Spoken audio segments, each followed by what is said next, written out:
O áudio que vocês vão ouvir agora é parte do podcast Xadrez Herbal. Caso vocês queiram ouvir mais sobre esse assunto e outros temas de política internacional, é só ir em xadrezherbal.com.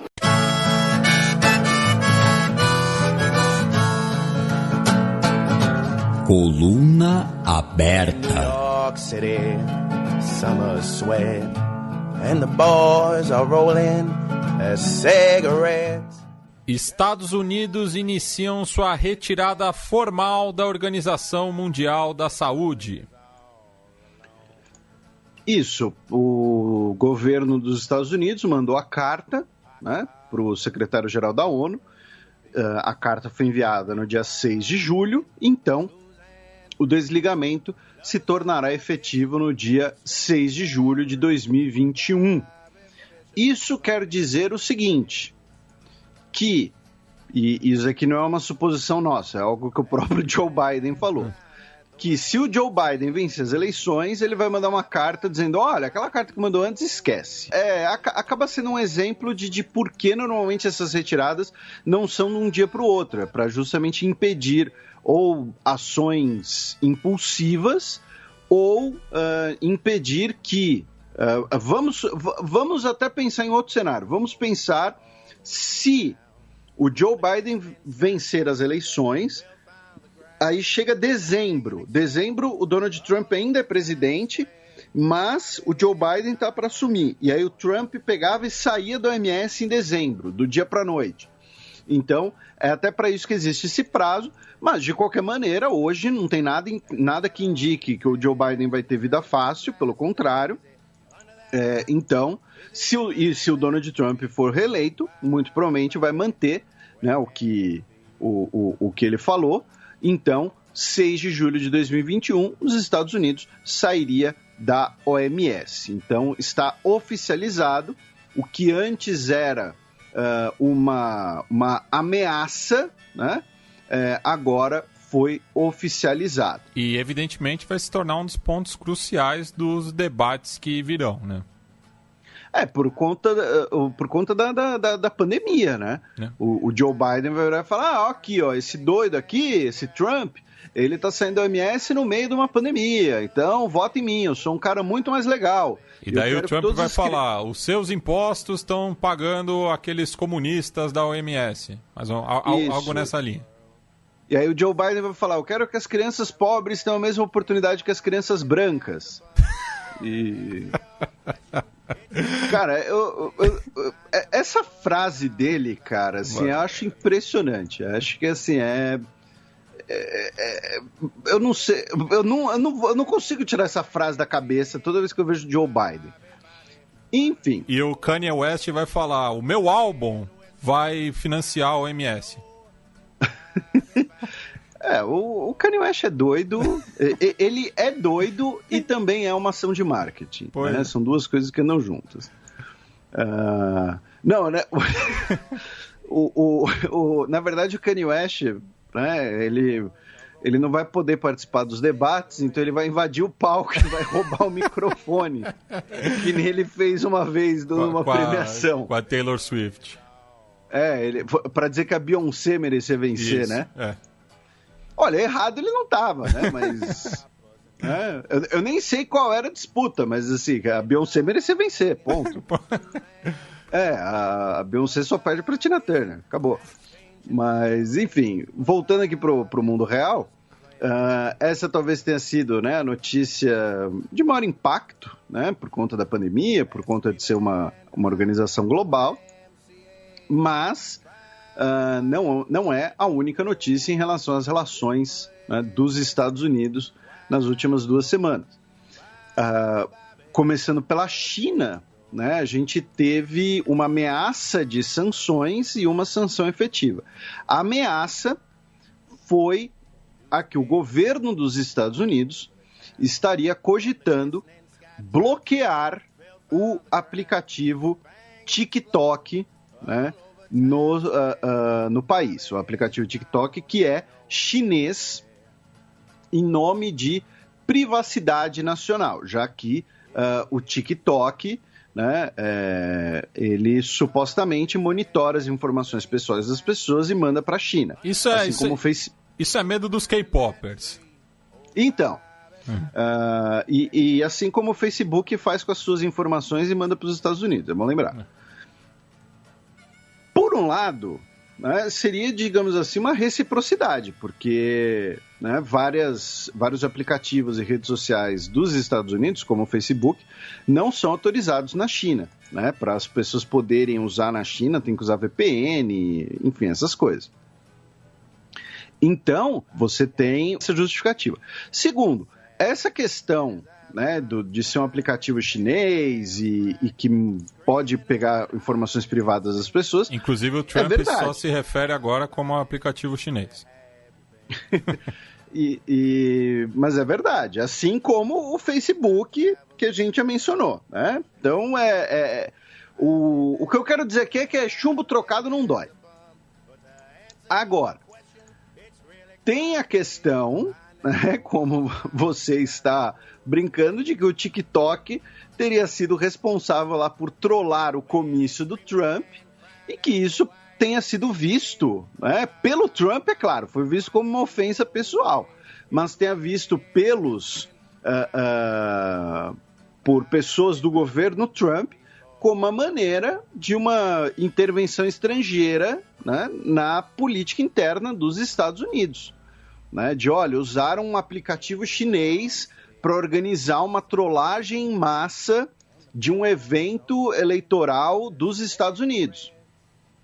Então, acaba fazendo parte dessa racional. Mas ainda não foi bloqueado. E só comentando também sobre essa questão propriamente do comício, né?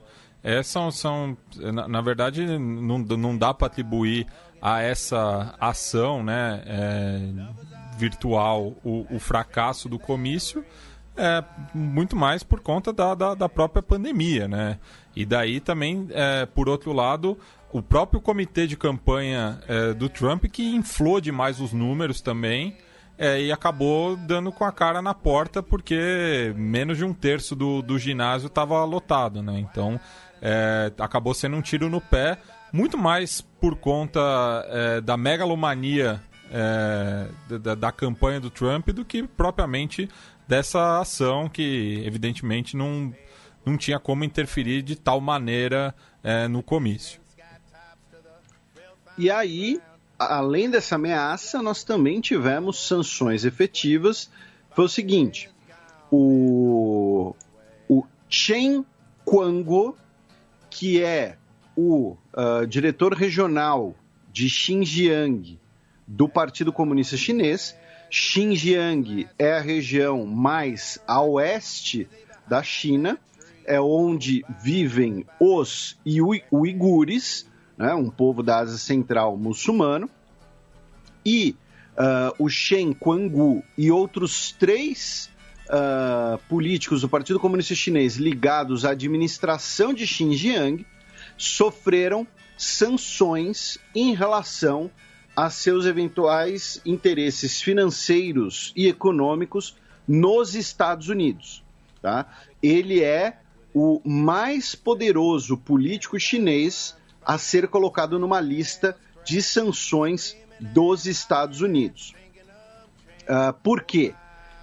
Ele é acusado pelo governo dos Estados Unidos de ser o arquiteto, digamos assim, da política chinesa em relação aos uigures, que, segundo a acusação dos Estados Unidos, inclui detenção em massa, perseguição religiosa e uma acusação de esterilização forçada. Tá?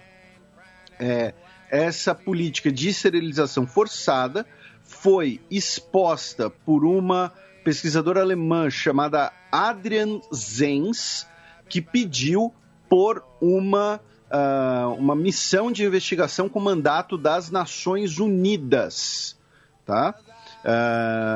E, voltando agora para o governo dos Estados Unidos, a partir dessas denúncias, tá, o governo dos Estados Unidos acusa, né, ele de ser um mentor disso e outros 3 políticos locais de fazerem parte da administração, incluindo aí o diretor do Escritório de Segurança Pública de Xinjiang. E agora qualquer pessoa que realizar negócios com eles nos Estados Unidos ou for cidadão dos Estados Unidos pode estará cometendo um crime. Só que o que eu achei mais curioso é que eles não sofrerão sanções de viagem. Eles podem entrar nos Estados Unidos se quiserem, se desejarem, enfim. Então, ainda não tem as restrições de visto, alguma restrição de visto impostas. A China disse que, basicamente, tudo isso é uma loucura, é uma invenção, e que é uma política agressiva dos Estados Unidos para mudar o foco dos seus próprios abusos cometidos internamente em relação à sua população, né? Fazendo referência, nem tão velada assim, às manifestações contra a polícia. Então, vai ficar, né, um apontando o dedo para o outro. Falando em sanções e um apontando o dedo para o outro, o Irã emitiu uma ordem de prisão contra o Donald Trump e outras 35 pessoas pelo assassinato do Qassem Soleimani. E aí o procurador-geral do Irã pediu à Interpol que emitisse um alerta vermelho pela prisão do Donald Trump. Porém, o Donald Trump é um chefe de Estado, né? Além disso, os Estados Unidos não faz parte do Tribunal Penal Internacional, então é um pedido doméstico do Irã, ou seja, se o Donald Trump pisar no Irã, ele pode ser preso. Como eu acho que ele não pretende fazer isso num futuro próximo, né? E eu acho que se ele for fazer isso, vão tirar esse pedido de prisão, né? Até porque fica meio feio você falar, vem aqui, né? Chega aqui no meu país, tal, e eu vou te prender. Eu acho meio incomum, né? Mas de qualquer jeito, tem isso daí que, né, não vai ter efeito nenhum. Pelo contrário, eu acho que o Donald Trump vai inclusive se vangloriar disso em algum comício. Aí nós tivemos, do ponto de vista exterior, a principal denúncia em relação à Rússia e depois os Estados Unidos, que é o seguinte: na semana retrasada, teve uma delação de que integrantes das agências de inteligência russas operando no Afeganistão ofereciam recompensas para integrantes do Talibã que matassem militares dos Estados Unidos e britânicos. Então, teria lá o agente da GRU russa falando, olha, é o seguinte, Talibã, se vocês ali, né, atingirem uma base dos Estados Unidos, a gente vai dar uma recompensa. Se vocês matarem um militar britânico ali, que está numa patrulha, vai ter uma recompensa. Aí, qual o X da questão? Segundo o New York Times, tá? Já diria Jorge Benjor, o Donald Trump, ele foi brifado sobre isso, no mínimo em janeiro, tá? Ou seja, na possibilidade mais tardia, segundo essa matéria, em janeiro, chegaram para o Donald Trump e falaram, olha, presidente, lá no Afeganistão, a Rússia está pagando recompensas para o Talibã focar ataques, mirar ataques nas nossas tropas. E ele não teria feito nada. Ele disse que nunca recebeu esse briefing de inteligência, nem em janeiro, nem em fevereiro, que eram ali as datas que estavam sendo especuladas. Quando perguntaram, né, por que ele não fez nada, ele disse que, além de não ter recebido esse briefing, ele disse que a inteligência sobre o assunto era inconclusiva. E aí voltou toda a discussão sobre, né, se o Donald Trump ele tenta agradar a Rússia, tenta agradar o Putin, enfim, por que ele não teria feito nada, se o fato do governo dos Estados Unidos não ter feito nada significaria que essa denúncia em relação ao comportamento russo seria uma denúncia muito fraca, digamos assim. Então fica essa coisa, né, de um disse que disse, algumas pessoas dizendo que é uma denúncia crível, outras pessoas dizendo que não, que é só uma suspeita, que não dá para provar nada. E vamos lembrar, depois do acordo entre o governo dos Estados Unidos e o Talibã, a gente teve ataques do Talibã contra tropas dos Estados Unidos. Se foi por algum incentivo financeiro russo, não sabemos, tem essa denúncia, mas fica essa coisa no ar e que certamente vai parar nas eleições segundo Donald Trump, a Russian collusion, né? Que, assim, tem que ter uma smoking gun, o fato é esse. Então, o que eu quero dizer com uma smoking gun? Sei lá, não dá para ser o John Bolton, porque ele já não estava mais na Casa Branca. Mas alguém delatar falando, olha, eu estava no Salão Oval, no briefing, sei lá, o Sesc Pompeia, vamos supor. Eu briefei o presidente sobre esse assunto, falei, presidente, está aqui as informações, estão aqui as provas de que os russos estão oferecendo dinheiro para o Talibã matar nossos soldados. E o Donald Trump não fez nada. A não ser que tenha isso, não vai chegar em lugar nenhum. Vai ficar o disse que me disse, né? Vai ficar um dizendo que foi assim, outro dizendo que foi assado, e nada conclusivo, apenas mais um elemento no debate político. E aí, finalmente, a gente teve a primeira viagem internacional do Andrés Manuel López Obrador, presidente do México, o AMLO, foi até Washington, né, onde foi recebido pelo Donald Trump, né? A gente podia colocar essa notícia tanto aqui quanto no bloco de América Latina. A gente colocou aqui porque foi o Trump que recebeu. Mas, e viralizou, né, no México a foto do Lobrador aos pés da estátua do Lincoln no Capitólio, né? Que acaba sendo uma imagem bastante forte, né, sobre a relação dos dois países, né? Porque o AMLO aparece pequenininho em frente, né, da estátua, talvez, de um dos maiores presidentes da história do país vizinho. O Lincoln era alto, mas o monumento é um pouco maior que uma pessoa. Sim. Né? E ele ainda está sentado, né? Então... Foi engraçado você ter comentado disso, que outro dia, momentos aleatórios, eu tava no Twitter lá, perdendo tempo, como, né, sempre, e passou a foto do pessoal fazendo a manutenção do Memorial do Lincoln pro 4 de julho. E, cara, eu juro pra você, era basicamente, tinha um funcionário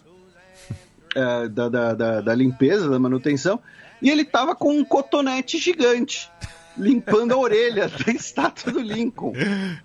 E não era montagem, era tipo um daqueles negócios de limpar a piscina. Sim. E limpando a orelha do Lincoln. Eu achei do chão, muito... assim.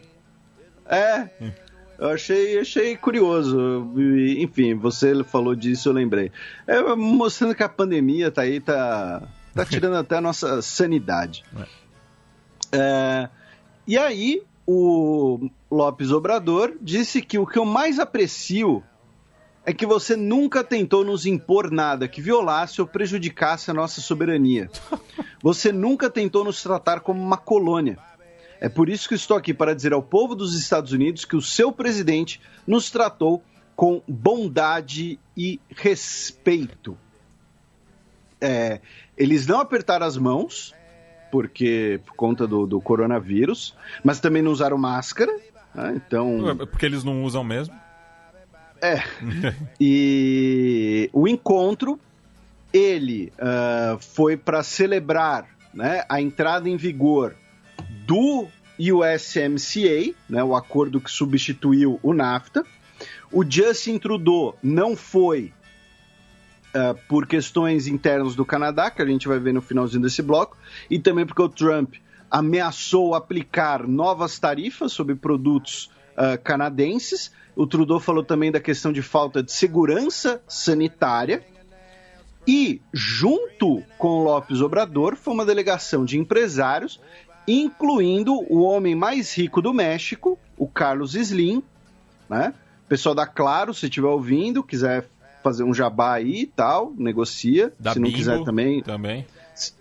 Se não quiser, também não tem problema. A gente fala mal de vocês.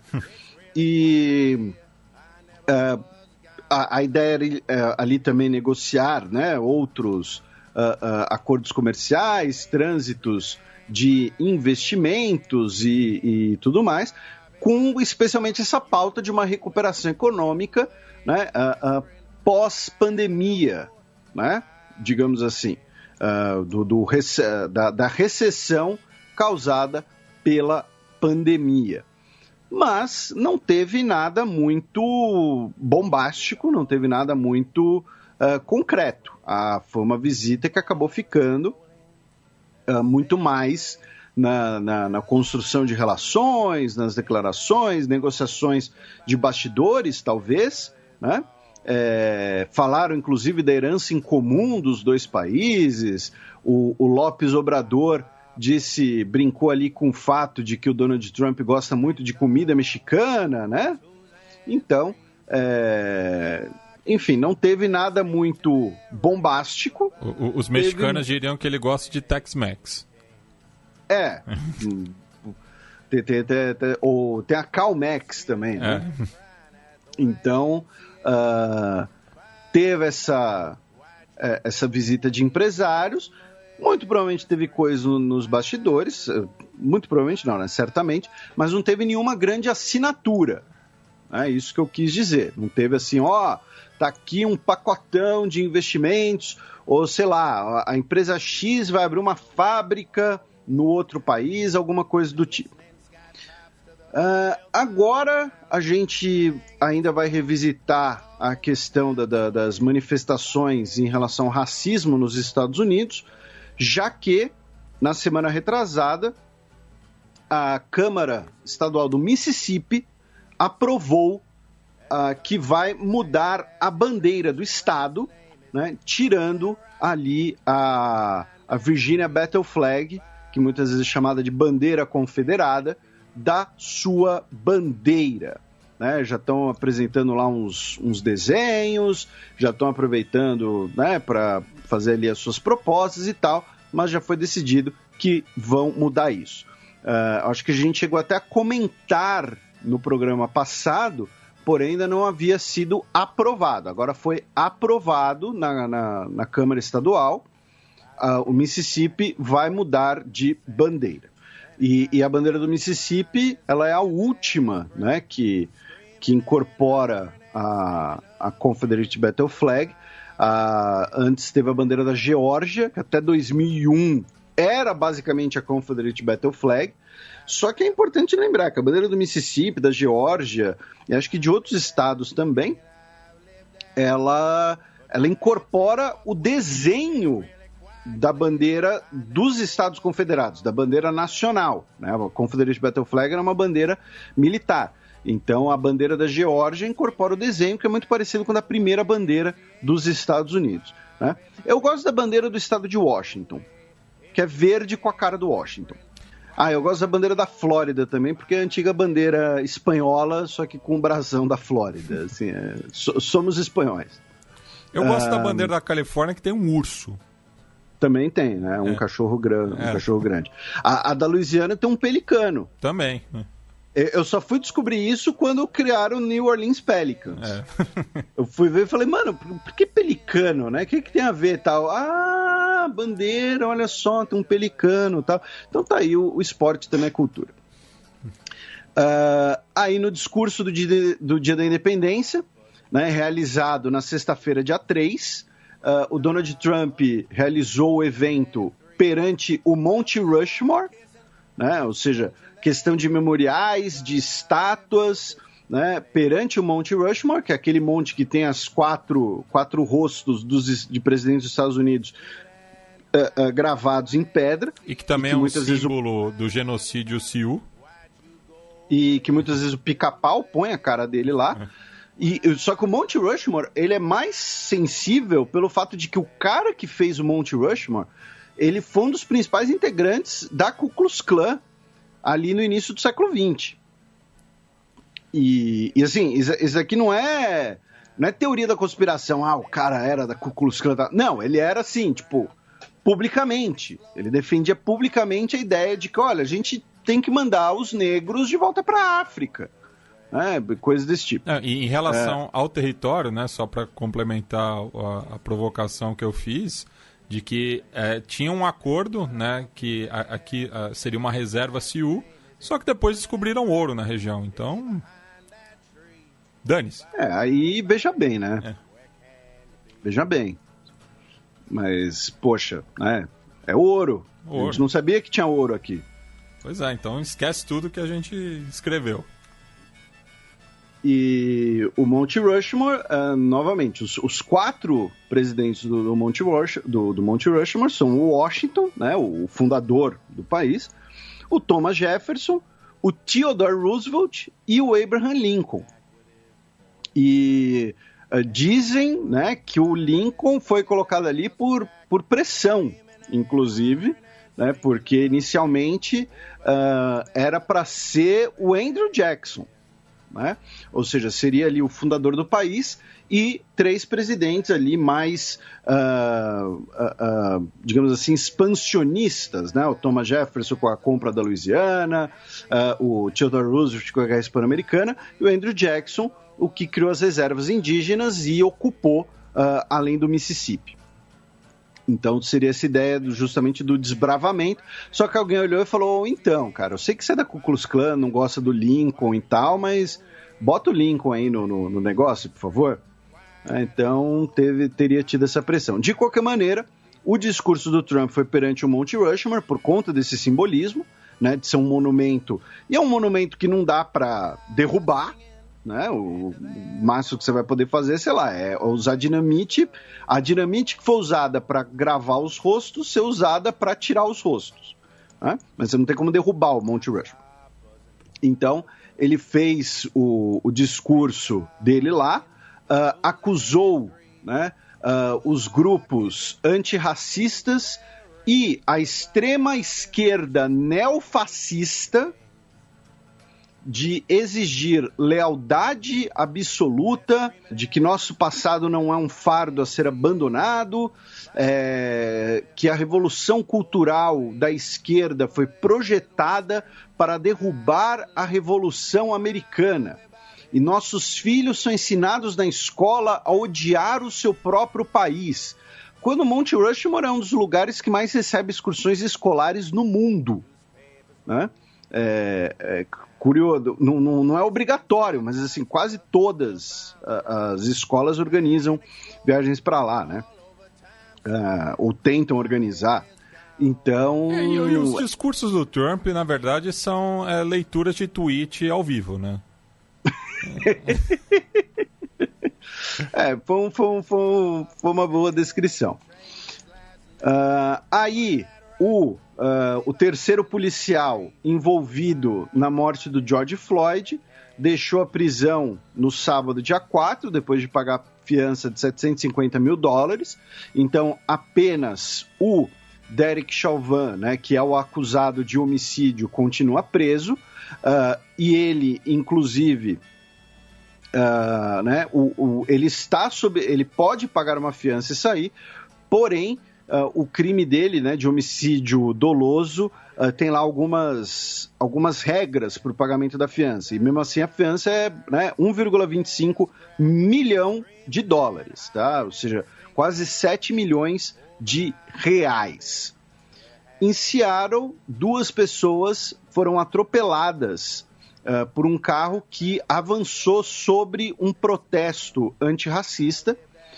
Uma das vítimas, a Summer Taylor, morreu, e a outra manifestante, a Diaz Love, ela está internada. Tá? O motorista, um homem de 27 anos, foi preso e enfrentará, ainda está decidindo aí qual crime que vai ser tipificado contra ele, qual tipo de homicídio, enfim.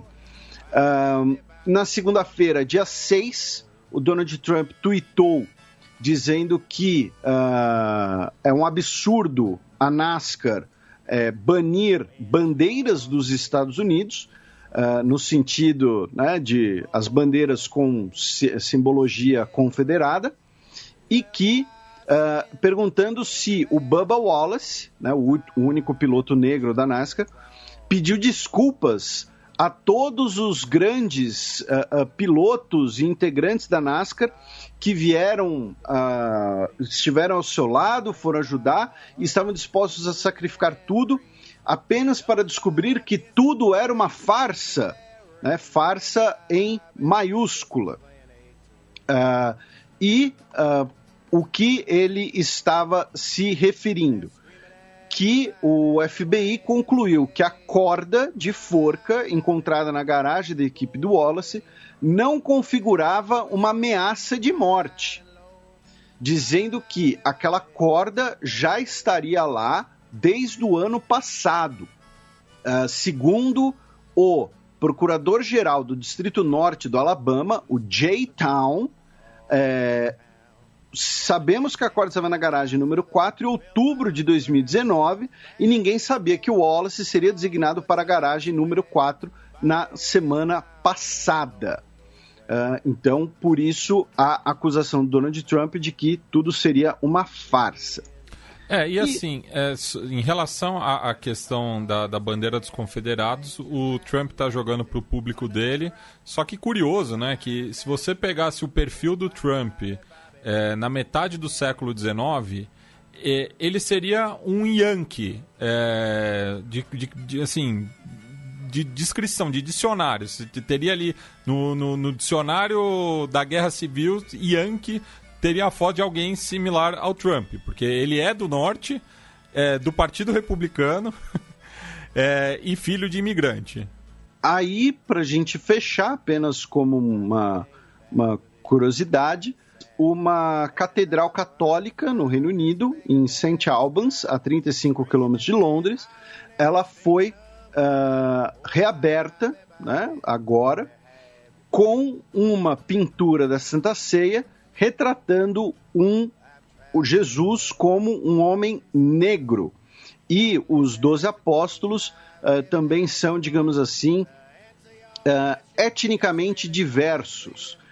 Por exemplo, um dos apóstolos ali é um homem oriental, você tem diferentes tipos ali de tons de pele, diferentes cabelos, e segundo a artista que usou um modelo jamaicano de base, ela queria mostrar ali uma renovação no olhar para Cristo, e aí gerou alguma polêmica, e a Catedral de St. Albans disse que nós apoiamos o movimento Black Lives Matter como aliados em prol de mudanças, construindo uma comunidade forte e justa, onde a dignidade de todos os seres humanos é honrada e celebrada, onde as vozes negras são ouvidas e onde vidas negras importam.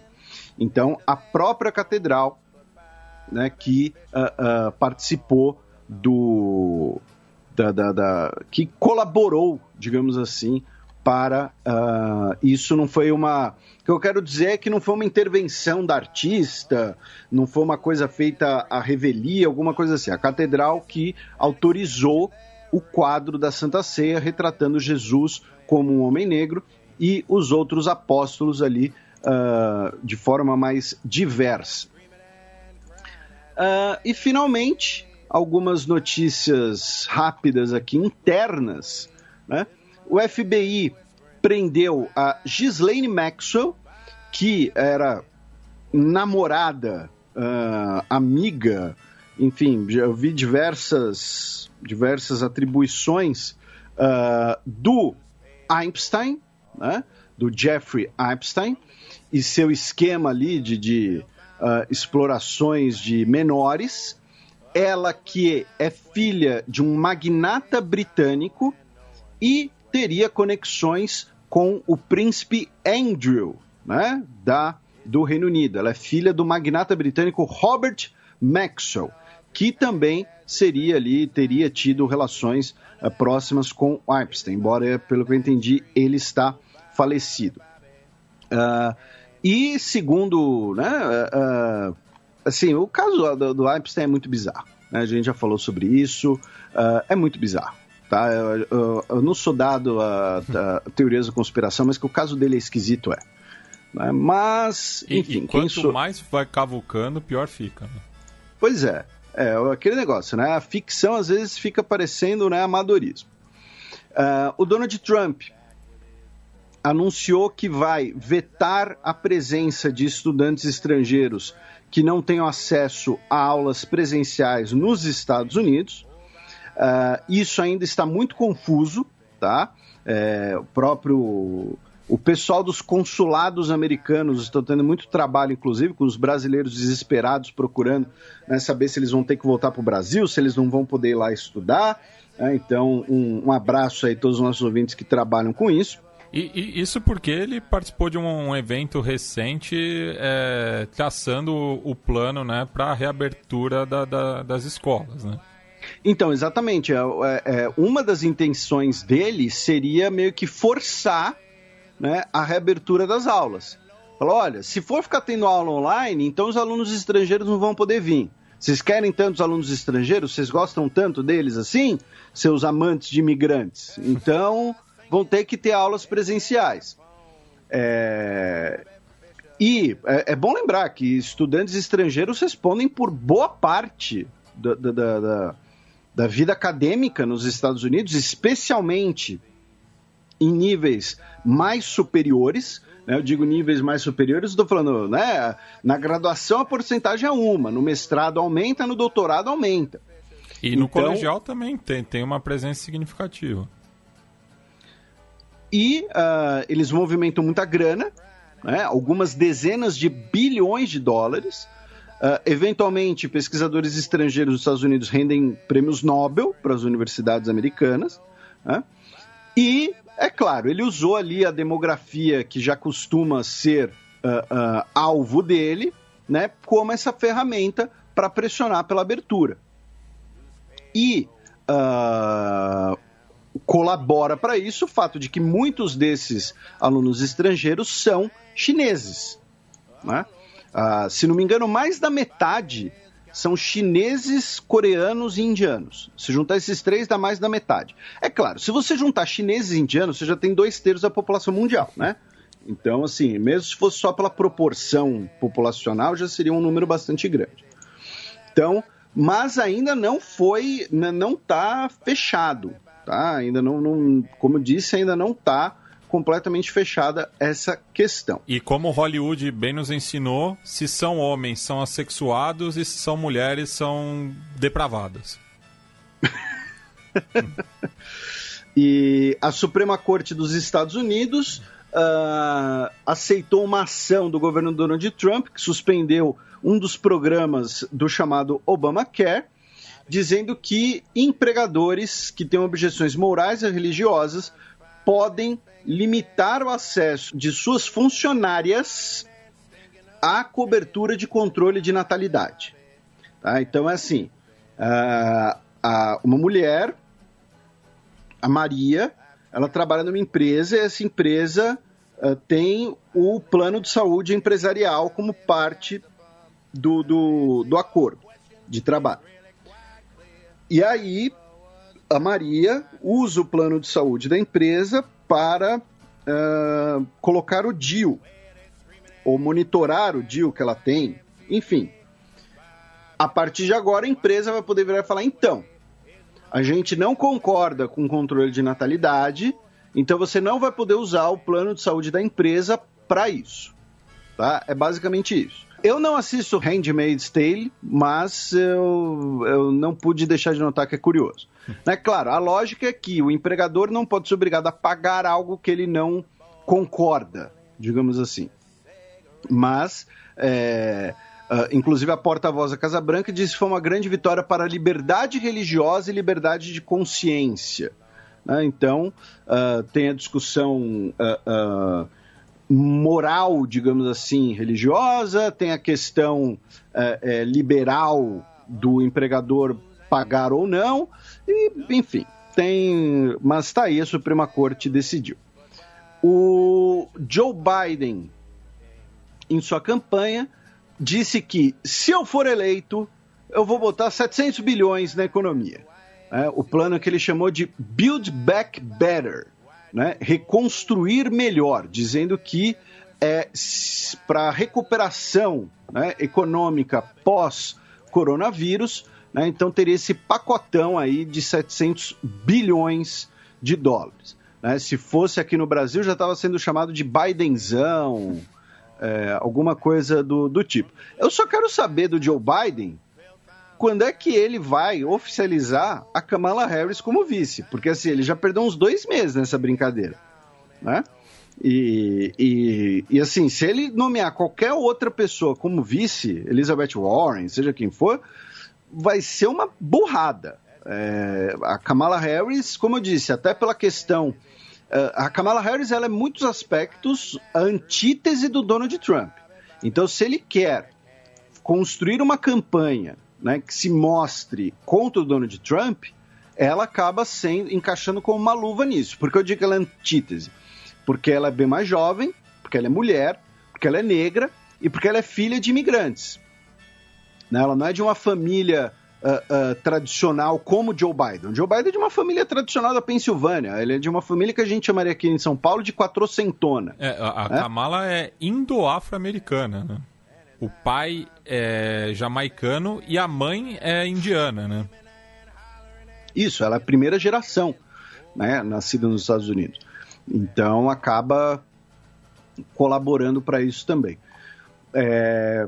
A Suprema Corte também determinou que o promotor de Nova York poderá ter os registros financeiros do Donald Trump, mas a Câmara dos Deputados não poderá ter acesso aos mesmos documentos, né? Ou seja, as investigações sobre as organizações Trump em Nova York vão poder ver os dados financeiros dele, porém a Câmara não. Isso é até uma maneira de monitorar um eventual vazamento, né? Porque assim, se a declaração de imposto de renda do Donald Trump aparecer na capa do New York Times no dia seguinte, a gente sabe de onde veio, né? Foi do escritório do promotor. Se liberasse para a Câmara dos Deputados, ia ter muita gente envolvida ali, muitas possibilidades. Então, né, até uma maneira ali de ficar de olho num eventual vazamento. Né? O nome do promotor é Cyrus Vance Jr. Cyrus Vance Jr. Nome de jogador de basquete aí. E a Suprema Corte também determinou que cerca de metade do estado de Oklahoma, a parte leste de Oklahoma, incluindo aí a cidade de Tulsa, né, deve ser reconhecida como parte de uma reserva indígena. Tá? Então, assim, vai dar uma treta. Porque a origem do caso, inclusive, está num episódio de violência sexual em 1997. Também teve a ver com o fato desse episódio ter sido num território que os Creek reivindicam como seu território. Lembrando que o próprio estado de Oklahoma ele foi criado originalmente, a gente falou do Andrew Jackson, da ocupação além do Mississippi. O estado de Oklahoma foi criado originalmente para ser uma reserva, né? E aí depois foi permitida a presença de fazendeiros brancos, quem chegasse primeiro, os Oklahoma Sooners e tudo mais. Então, a Suprema Corte, por 5-4, determinou que a parte leste de Oklahoma tem que ser reconhecida como terra indígena, separada entre as 5 nações que têm representação no estado: os Cherokee, os Creek, os Seminole, os Chickasaw e os Choctaw. Tá? Choctaw. Cerca de 15% da população desse território é de nativos americanos, é mais ou menos 1,8 milhão de pessoas, 15% nativos americanos. Então, vamos ver aí como é que vai ser o impacto disso, porque isso quer dizer, primeiro, que apenas promotores federais podem acusar criminalmente nativos americanos que sejam suspeitos de cometer um crime dentro do seu território, digamos assim. Tá? Então, se um indivíduo Cherokee cometer um crime dentro do território Cherokee, só um procurador federal, a jurisdição ali fica sendo federal. Tá? Então, indígenas que tenham sido condenados em cortes estaduais podem questionar as decisões. E segundo, aí vai ter muito ouvinte que vai se interessar, mas não vai adiantar nada para eles, que é: indígenas vivendo dentro das suas terras originais não pagam impostos estaduais. São isentos. Então, e o caso de violência sexual que eu mencionei, que a origem disso tudo lá de 97, foi cometido por um indígena dentro do território da sua nação. Ele foi condenado no estado, tá? E disse que ele não podia ter sido condenado, em parte por conta disso. Então, a decisão é mais... o caso é mais profundo que isso, claro, a gente até não vai ficar passando aqui, porque ele me parece um caso bastante violento. Quem quiser procurar, é o caso do McGirt, McGirt, tá?